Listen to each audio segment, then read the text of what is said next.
On a seemingly ordinary New Year's Day in 2014, the city of Columbus, Georgia, was about to witness an event that would leave a deep scar on its community. As the sunset and the evening unfolded, a local gathering spot known for its vibrant rap battles became the backdrop for a chilling tale of envy and violence. In this space, where words were weapons and lyrical prowess was celebrated, one woman stood out among the crowd, Brielle Saunders.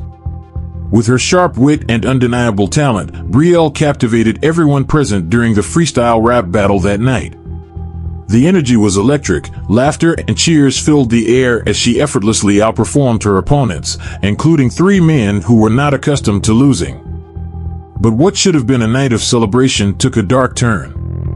For Robert Johnson, Katori Glover, and Joey Guerin, Brielle's victory was more than just a defeat, it was a direct challenge to their masculinity and pride. Fueled by rage and humiliation, they plotted revenge that would shock not only their community but also the nation. What could drive three men to commit such brutal acts over mere words? How could a contest of skill escalate into an act of unimaginable violence? As Brielle left the venue, she had no idea that her triumph would soon lead her into a nightmare. The three men approached her with false camaraderie, inviting her to continue the fun in her car. Trusting them as fellow artists, she agreed, unaware that their intentions had shifted from admiration to something far more sinister. Inside that vehicle, laughter quickly turned into threats as Glover pulled out a gun, turning what was once a celebration into a scene of terror. Forced at gunpoint to drive to an isolated area, Brielle found herself trapped in a harrowing situation where she was outnumbered and powerless. The men unleashed their fury upon her in ways that no one should ever endure, assaulted, shot 10 times, and left for dead in a desolate lot. They believed they had silenced her forever. But Brielle's story did not end there. Against all odds, she survived, clinging to life long enough for help to arrive. Her attackers thought they had extinguished her voice, yet it would be her resilience and courage that would ultimately expose their heinous acts and bring them to justice. This is not just another crime story, it is a testament to the strength of one woman who faced unimaginable horror and emerged as a symbol of survival. Join us as we unravel the chilling events surrounding Brielle Saunders' fight for justice, a journey that reveals the depths of human cruelty but also the unyielding spirit of those who refuse to be silenced. Welcome to True Dark Crimes. I thank you, my viewers, especially my subscribers, for your supports as we keep improving and bringing daily told and untold true crime stories, mind-blowing murder cases, affairs, city crimes, deals, and dark crime stories. Please do not forget to subscribe to this channel, comment, and share to your family and loved ones. Columbus, Georgia, a city that prides itself on its rich history and vibrant community, had long been known for its low crime rates and friendly neighborhoods. In 2014, this city was home to approximately 200,000 residents who enjoyed a relatively peaceful existence. However, beneath the surface of this seemingly tranquil environment lay a complex social landscape where tensions could quickly escalate, especially in the world of underground rap battles. In this context, we meet Brielle Saunders, a 24-year-old woman whose passion for rap had turned her into a local sensation. With her fierce lyrics and captivating performances, she had earned a reputation as a formidable competitor in the rap scene. Brielle's journey had not been easy. She grew up in a challenging neighborhood where she faced numerous obstacles. Yet, her talent and determination set her apart from many of her peers, allowing her to carve out a space for herself in a male-dominated arena. On that fateful New Year's Day, Brielle participated in a local rap battle that drew many aspiring artists eager to showcase their skills. The atmosphere was electric as rappers took turns at the mic, exchanging verses filled with clever wordplay and bravado. Among the competitors were three men who would soon become infamous: Robert Johnson, Katori Glover, and Joey Guerin. Each of them had their own stories marked by struggles and failures, but they shared an unsettling trait, an inability to accept defeat. As the battle unfolded, Brielle's lyrical prowess shone through. She outperformed Johnson, Glover, and Guerin one after another, leaving the crowd in awe. But what should have been a moment of triumph quickly turned sour for the three men. Their humiliation transformed into anger, a dangerous mix that would soon lead to catastrophic consequences. Rap battles are often seen as contests of skill and creativity, but they can also be breeding grounds for conflict. The competitive nature of these events can ignite rivalries that escalate beyond mere words. For Johnson and his friends, losing to Brielle was more than just an embarrassment, it was a blow to their pride that they felt compelled to retaliate against. The social dynamics at play were complicated. Male ego clashed with female empowerment in an environment where respect is earned through performance. This case would not only highlight the dangers inherent in competitive environments, but also expose deeper societal issues surrounding violence against women. As Brielle's story unfolded, it became clear that this was not simply an isolated incident, but part of a troubling pattern reflected in crime statistics across Georgia. In 2014 alone, Georgia reported over 2,000 cases of rape and nearly 580 murders, statistics that underscore the urgent need for conversations about gender-based violence and accountability. Columbus itself had seen an uptick in violent crimes that year, with reports indicating significant numbers of assaults and robberies that shook the community's sense of safety. The significance of Brielle's case extended beyond her personal tragedy. It became emblematic of broader societal issues regarding how women are treated in competitive spaces and how quickly situations can escalate into violence when pride is at stake. As investigators began piecing together the events following the rap battle, the community braced itself for revelations that would challenge its perceptions of safety and justice.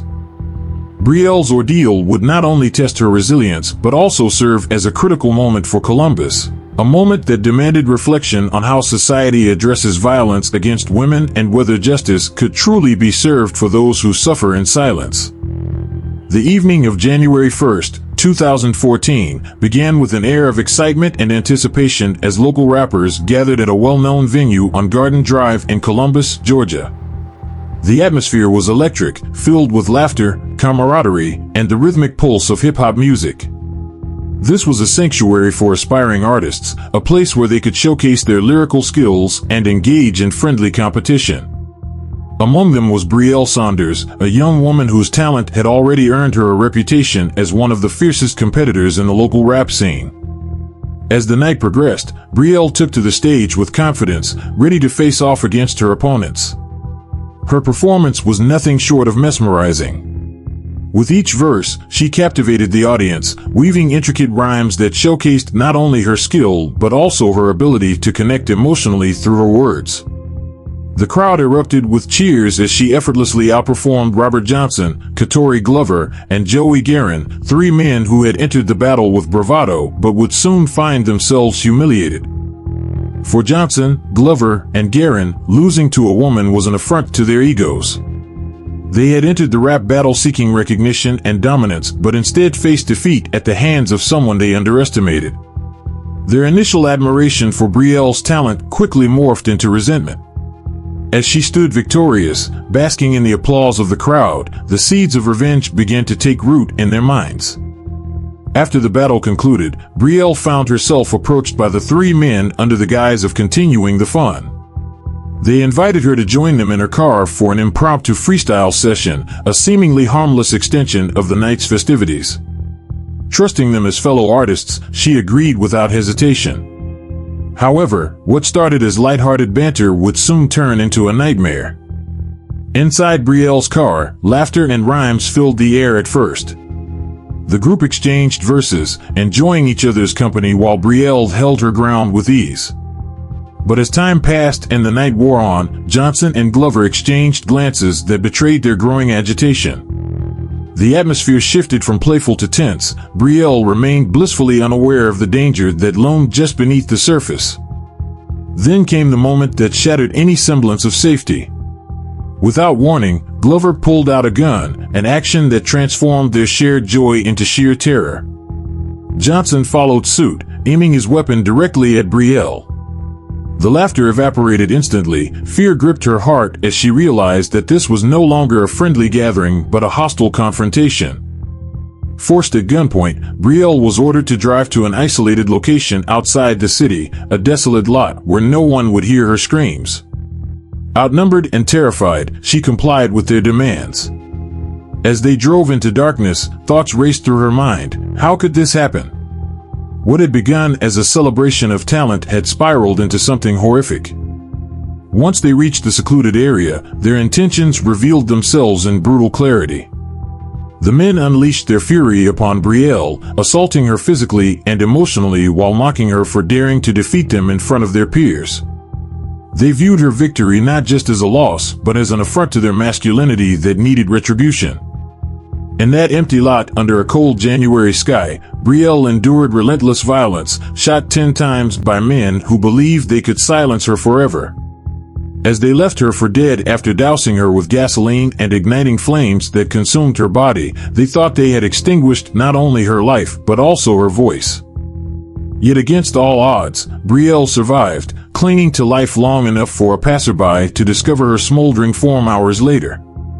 Rushed to a nearby hospital, she fought through unimaginable pain and injuries that would have broken many others. The timeline from that fateful rap battle to the attack is marked by stark contrasts, from celebration to horror, from confidence to vulnerability, from life to death, and back again as Brielle's resilience became evident in every breath she took during those critical moments in the hospital.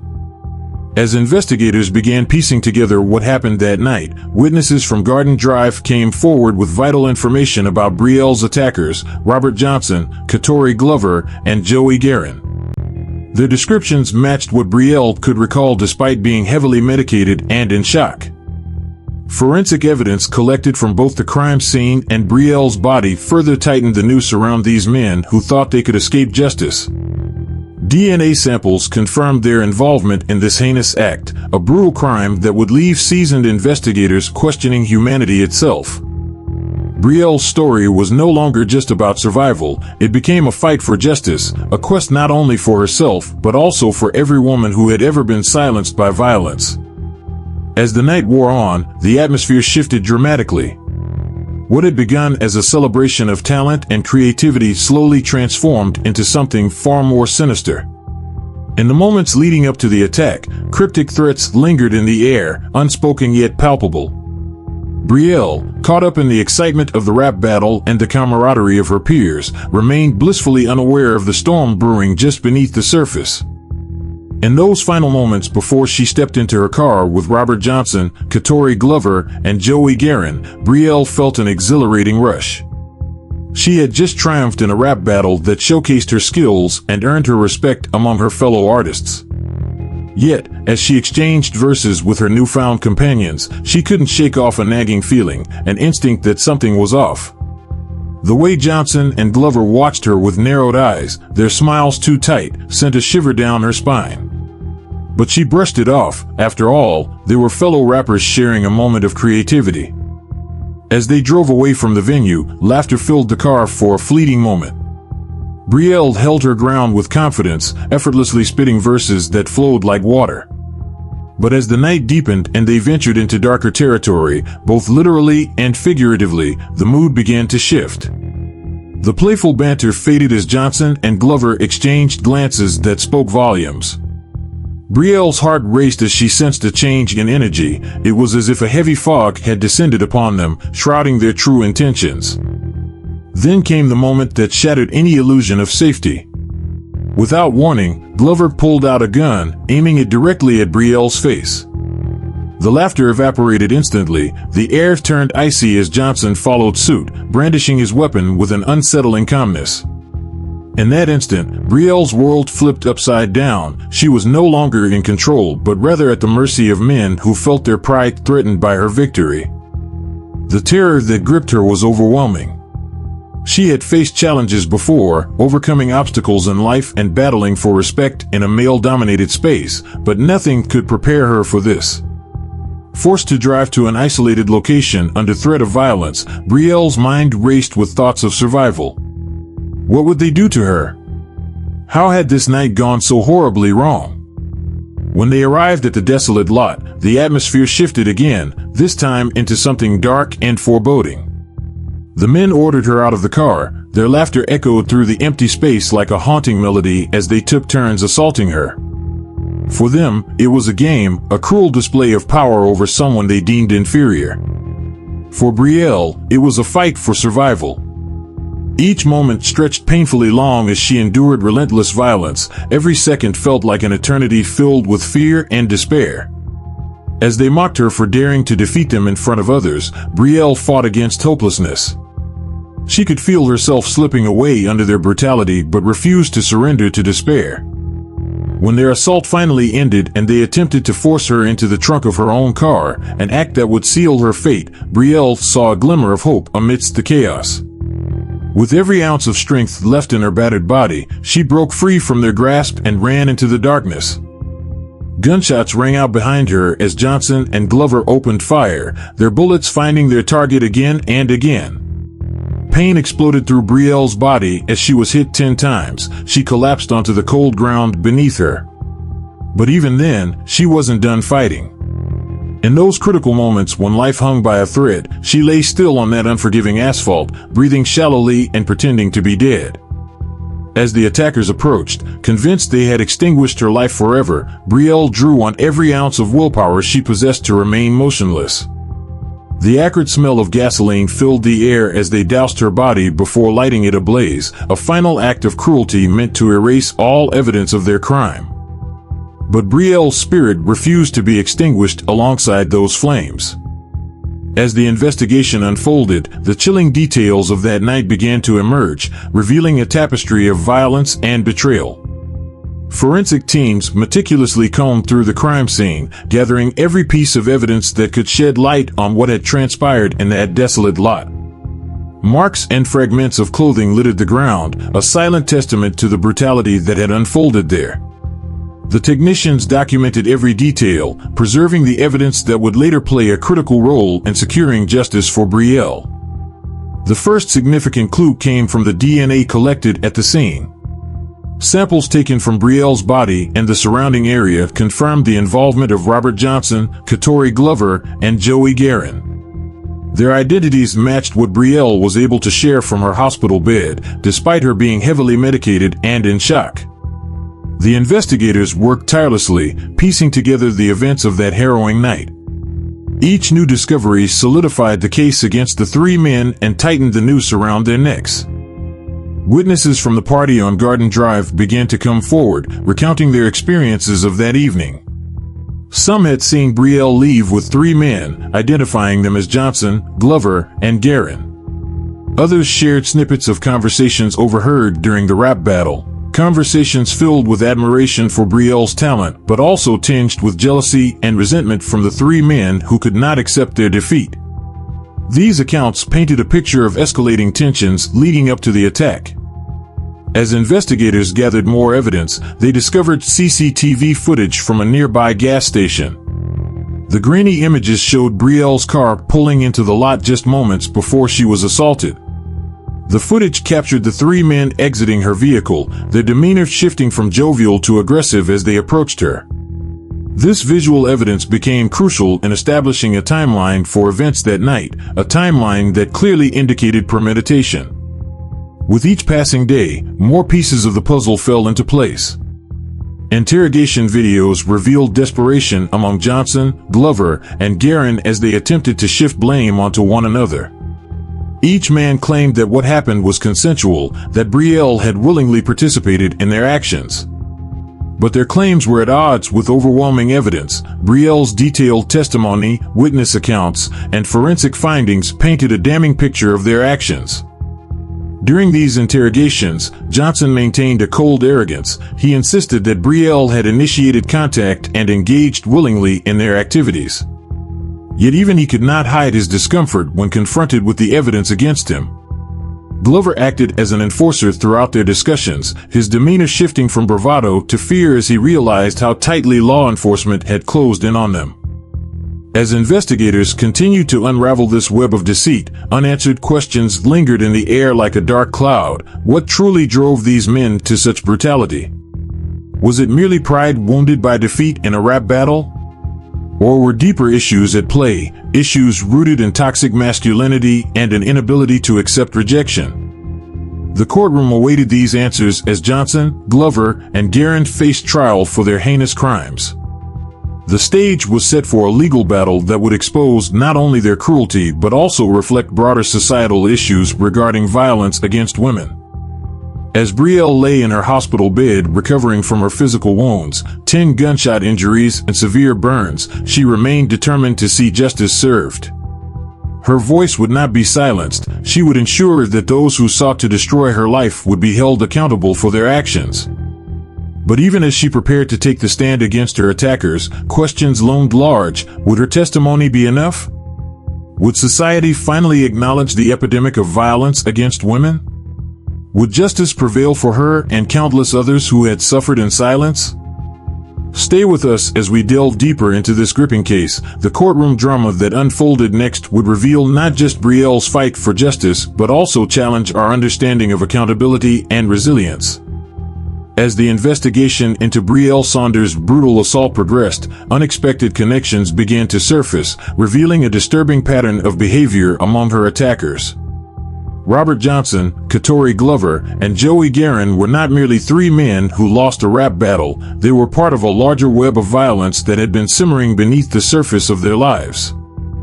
In the weeks following the attack, detectives uncovered records linking Johnson to a series of petty crimes and altercations that hinted at a troubling history. He had been involved in multiple incidents of domestic violence, with previous charges filed against him by former partners who had reported threats and physical abuse. This revelation painted a grim picture of a man who had long struggled with controlling his anger, a man whose fragile ego could not tolerate being bested by a woman. Glover's past was equally alarming. As investigators delved deeper into his background, they discovered he had been expelled from school for violent behavior and had several run-ins with law enforcement for assault.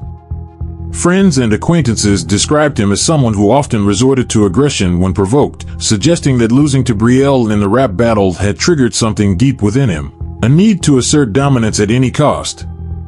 Joey Guerin's connection to the others added another layer of complexity. He was known in their social circles as a follower, someone who often aligned himself with more aggressive personalities. His presence in the group seemed to amplify their worst tendencies, and it became clear that he was complicit in their plans from the very beginning.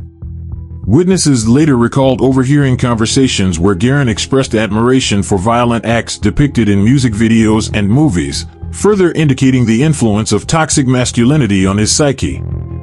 As these connections emerged, investigators also stumbled upon an unsettling discovery. The three men had been involved in a prior incident that had gone unreported.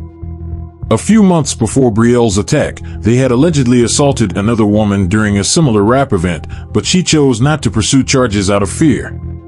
This pattern of behavior suggested that Brielle was not an isolated victim, but rather one of many who had faced the wrath of these men when their egos were bruised. In addition to uncovering these links, shocking details about Brielle herself began to surface during the investigation. As news of her attack spread through Columbus, many were moved by her story and began sharing their own experiences with violence and resilience. It became clear that Brielle was not just a victim, she was also an advocate for change, a voice for those who had suffered in silence. Friends recounted how Brielle had previously used her platform as a rapper to speak out against domestic violence and empower women through her music. Her lyrics often addressed themes of strength and survival, resonating deeply with those who understood the struggles she articulated. This newfound context only intensified the outrage surrounding her assault. It wasn't just an attack on one woman, but an affront to all those who sought to rise above their circumstances. As investigators prepared for trial, they faced numerous challenges in piecing together the full story behind Brielle's attack. The defense team for Johnson, Glover, and Guerin would undoubtedly attempt to downplay their actions, claiming that it was an isolated incident fueled by alcohol or poor judgment rather than a reflection of their true character. But as more evidence came to light, text messages exchanged between the men discussing their feelings of humiliation after losing to Brielle, the narrative shifted dramatically. The prosecution aimed to paint a picture of three men who felt entitled to retaliate against a woman they perceived as inferior simply because she had bested them in what should have been a friendly competition. This notion would become central to the case: how deeply ingrained societal attitudes toward gender could manifest violently when challenged. As the trial approached, unanswered questions loomed large. Would Brielle's testimony be enough to secure convictions? Would society finally confront the epidemic of violence against women? And perhaps most hauntingly, what drove these men to such extremes? As each day brought new revelations, it became clear that this case would resonate far beyond Columbus. It would challenge perceptions and spark discussions about accountability and justice that echoed throughout communities everywhere. As the trial began, the courtroom was filled with tension, a palpable sense of anticipation hanging in the air. Brielle Saunders, now a symbol of resilience and strength, prepared to take the stand against her attackers, Robert Johnson, Katori Glover, and Joey Guerin. The evidence gathered by law enforcement was extensive and damning, providing a clear narrative of the events that had transpired on that fateful night. The prosecution had meticulously pieced together a case built on forensic evidence, witness statements, and the chilling CCTV footage that captured the moments leading up to Brielle's assault. Each piece of evidence served as a thread woven into the fabric of the story, one that depicted not only the brutality inflicted upon Brielle, but also the toxic masculinity that fueled her attackers' actions. As Brielle took her place in front of the jury, her heart raced. She understood the weight of her testimony. She was not just recounting her trauma, but standing up for every woman who had faced violence and injustice. Her voice trembled as she spoke about the rap battle, her initial excitement turning into horror as she detailed the moments leading to her assault. The courtroom listened intently, captivated by her courage. The prosecution presented DNA evidence that linked Johnson, Glover, and Guerin to the crime scene. The samples collected from Brielle's body matched their profiles, leaving no doubt about their involvement. Additionally, witness testimonies corroborated Brielle's account. Friends from the rap scene testified about seeing her leave with the men and described their behavior during and after the battle. As each piece of evidence was meticulously laid out before the jury, it became increasingly clear that this was not just an isolated incident. The defense struggled to counteract the overwhelming evidence against their clients. They attempted to paint Brielle as a willing participant in an encounter gone wrong, a narrative that fell flat against the backdrop of forensic findings and witness accounts. But even as justice seemed within reach, lingering questions remained. What drove these men to such extremes? Was it merely pride wounded by defeat in a rap battle? Or did deeper societal issues play a role in their violent actions? The trial forced everyone involved to confront uncomfortable truths about gender dynamics and violence. As the prosecution rested its case, an unexpected twist emerged. During cross-examination, it was revealed that Johnson had previously been involved in a similar incident, a case of assault against another woman at a party months before Brielle's attack. This revelation sent shockwaves through the courtroom. It painted Johnson not just as an individual who acted out of rage, but as part of a troubling pattern of behavior that had gone unchecked. The defense scrambled to distance themselves from this new information, but it only served to reinforce the prosecution's narrative. They argued that Johnson's history indicated a predisposition toward violence, a dangerous trait exacerbated by his humiliation at losing to Brielle. The jury was left grappling with this unsettling reality. These men were not just random attackers, they were products of a culture that often condones aggression against women. As deliberations began, Brielle waited anxiously for a verdict that would determine not only her fate, but also how society viewed acts of violence against women. Would justice prevail? Would these men be held accountable for their actions? The courtroom buzzed with speculation. Opinions varied widely among those who had followed the case closely. In those tense moments leading up to the verdict, many questions remained unanswered. How many other women had suffered at the hands of men like Johnson, Glover, and Guerin? What societal changes were needed to prevent such violence from occurring again? And perhaps most hauntingly, would this case serve as a catalyst for change or merely be another statistic in a long list of unresolved assaults? As January 25, 2025 approached, a date etched in Brielle's mind, she reflected on her journey from victim to advocate. Regardless of the outcome in court, she had become a voice for those who felt powerless against violence. Her story resonated deeply within communities across Georgia and beyond. It sparked conversations about accountability and empowerment. The verdict would soon be revealed, a moment that would either reinforce hope or deepen despair in a society grappling with its treatment of women. As Brielle prepared for whatever lay ahead, she knew one thing for certain: she would continue fighting for justice, not just for herself, but for every woman whose voice had been silenced. As the dust began to settle in the courtroom following the verdict, the impact of Brielle Saunders' story rippled through the community and beyond. The case had not only highlighted the brutal reality of violence against women, but also sparked a much-needed conversation about accountability, respect, and the societal attitudes that often enable such acts. Now, as we reflect on this harrowing journey, from Brielle's triumphant performance in a rap battle to her fight for justice against those who sought to silence her, we invite you to engage with us. Your voice matters. What do you think drove these men to such extremes? Was it merely their wounded pride, or does this reflect deeper issues within our culture? We want to hear your thoughts, theories, and experiences. Share your insights in the comments below. Have you or someone you know faced similar challenges? How can we collectively work towards a society that respects and protects all individuals? If you found Brielle's story as compelling and important as we did, please take a moment to like this video and subscribe for more true crime content. Each like and subscription helps us spread awareness about these critical issues and supports our mission to give a voice to those who have been silenced. Join us in this conversation. Let's keep the dialogue going. Together, we can challenge the status quo and advocate for change. Your engagement can make a difference. Let's ensure that Brielle's story inspires action and awareness far beyond this courtroom. As we close this chapter, remember, every voice counts and every story matters. Thank you for being part of this journey with us.